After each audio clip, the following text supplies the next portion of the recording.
Hi, everybody. Thank you for joining us again today. Today is Friday, February 26th.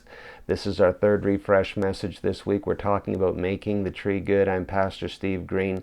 And this week we've been looking at an illustration, very simple but very powerful. I love it. It's how holiness, the three stages of holiness, can be seen clearly in the three stages of a fruit tree. And the second stage, coming to maturity and health and preparedness for producing fruit, is becoming mature spiritually, and it's a condition, just like the maturity in the tree is a condition of the tree. So maturity in us spiritually is a condition of the heart, and the way that we get there is by walking in love. So let's look at a classic scripture on walking in love, and bear in mind as we're reading from verse to verse that by doing this, by trusting the Lord and actually doing this, making a point of living this way, this is the means by which we become mature and healthy.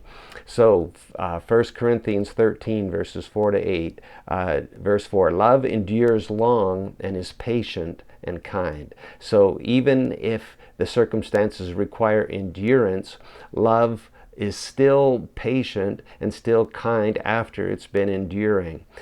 Love never is envious, nor boils over with jealousy. It's not boastful or vainglorious. It does not display itself haughtily.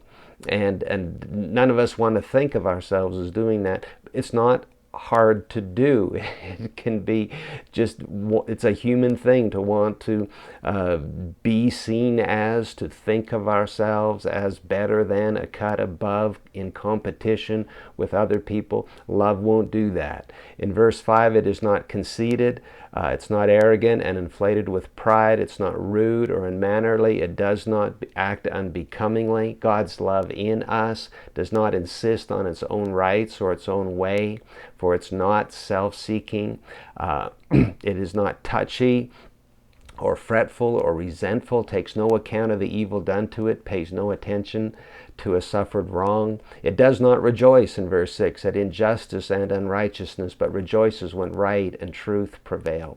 I should mention we're reading from the Amplified Bible.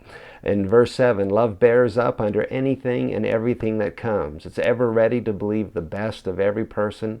Its hopes are fadeless under all circumstances, and it endures everything without weakening. Love never fails. It never fades out or becomes obsolete or comes to an end. That's a good passage of Scripture to meditate on. That's how we grow up spiritually.